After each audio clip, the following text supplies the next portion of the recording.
میدان حشر میں سب سے زیادہ وزنی عمل، سب سے زیادہ بااثر جو عمل ہوگا مسلمانوں کا وہ حسن اخلاق، حسن اخلاق. اور یہ حسن اخلاق ہی ہے جس کے ذریعے انسان کو اللہ تبارک و تعالیٰ دنیا میں بھی عزت عطا فرمائے، حسن اخلاق کی وجہ سے.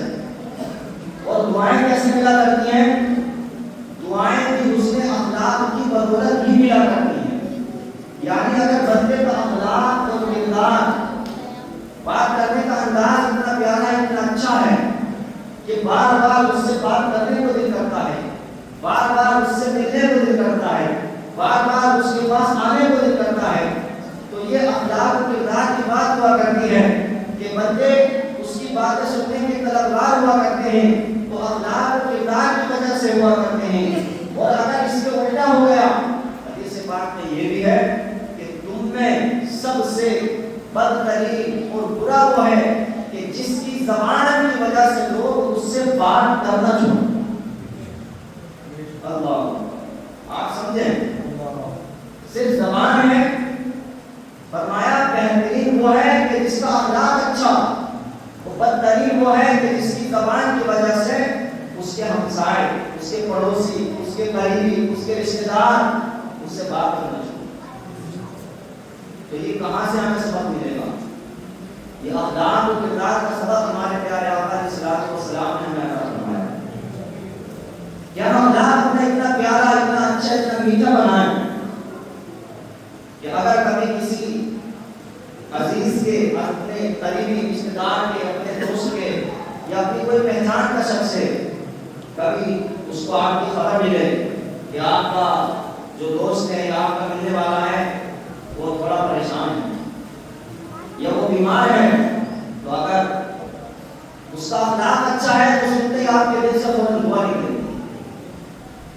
کہ اللہ اس کو شفائے کاملہ عاجلہ عطا فرمائے، اللہ اس کو صحت و سلامتی عطا فرمائے. اور اگر اس کا اخلاق و کردار اچھا نہیں ہے اور اس کی خبر آپ کو ملتی ہے تو انسان کو یہ کہتے ہوئے دیکھا گیا ہے کہ چلو اچھا ہے، چلا جائے، نکل جائے تو اچھا ہے. کیوں ہے؟ یعنی ہمارے آقا نے جہاں ہمیں عبادت کی تعلیم فرمائی تھی وہاں ہمیں اس نے اخلاق کی تعلیم بھی فرمائی. لیکن ہم نے سوچا ہے یہ کیا، ہم غور کریں ہمارے آقا کے نکلے ہوئے زبان کے الفاظ، چاہے وہ تھوڑے ہوں یا زیادہ ہوں، وہ تھوڑے ہوں یعنی کبھی حدیث بہت لمبی ہوتی ہے اور کبھی چھوٹی سی بھی حدیث ہوتی ہے. کبھی ہمارے نبی نے چھوٹی سی بات کہی، پوری دنیا کو اس میں سمیٹ دیا، پوری زندگی اس میں لپیٹ دی. فرمایا المسلم من سلم المسلمون من لسانه ویده، تم میں بہترین مسلمان وہ ہے جس کی زبان اور ہاتھ سے دوسرے مسلمان محفوظ ہے. کون بھی چاہتا بہترین ہو؟ بھائی ہر کوئی چاہتا ہے کہ اس کا نام ہو، اس کی عزت ہو، اس کا وقار ہو، اس کا تذکرہ ہو تو اچھا ہو. بہترین انسان، اللہ کے رسول نے فرمایا بہترین انسان.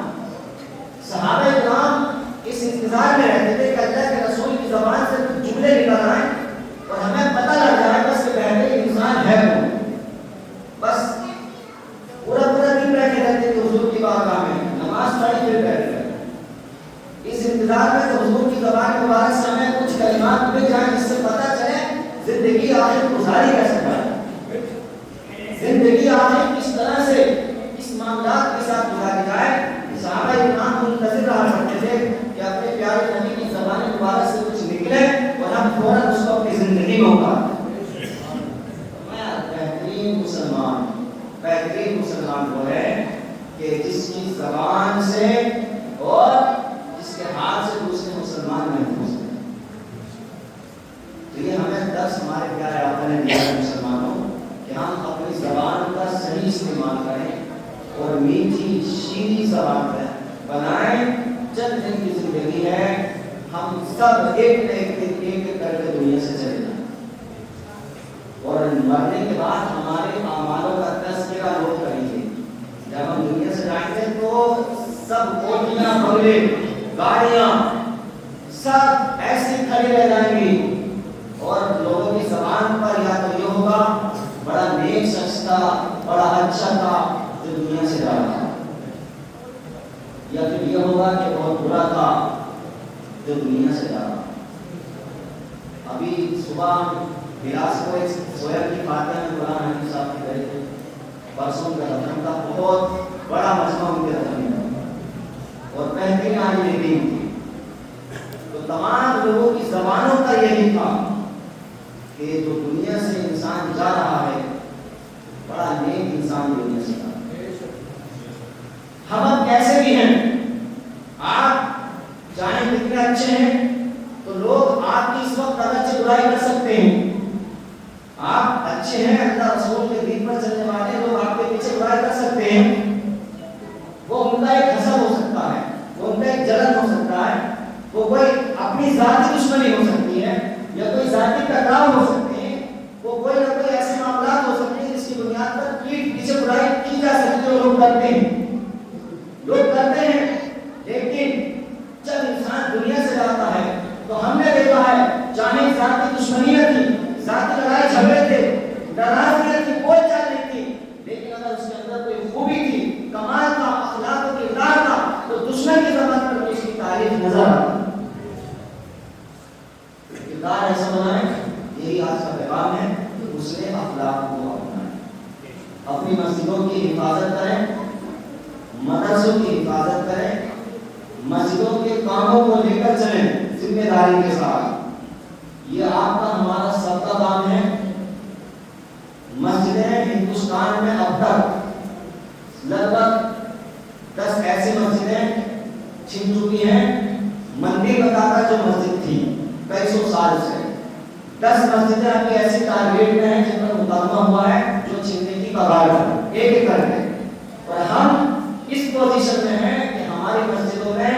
آئے دن اعلان یہی ہوتے ہیں کہ صاحب فلاں مسجد میں امام صاحب کی تنخواہ نہیں دی جا رہی، فلاں مسجد میں چندہ نہیں ہے، تو چندہ کئی ہزار لاکھ کروڑ کا نہیں ہے دینے والوں کے لیے، کوئی 100 200 400 500 روزانہ نہیں ہے، مہینے میں بس یہ چھمائی ہے، شاید 300 ہوگی، شاید میں تو میرا 300 یا 400 مہینہ ہے، تو چھمائی ہے مسجدوں میں، اس کی بات نہیں کر رہے اس مسجد کی۔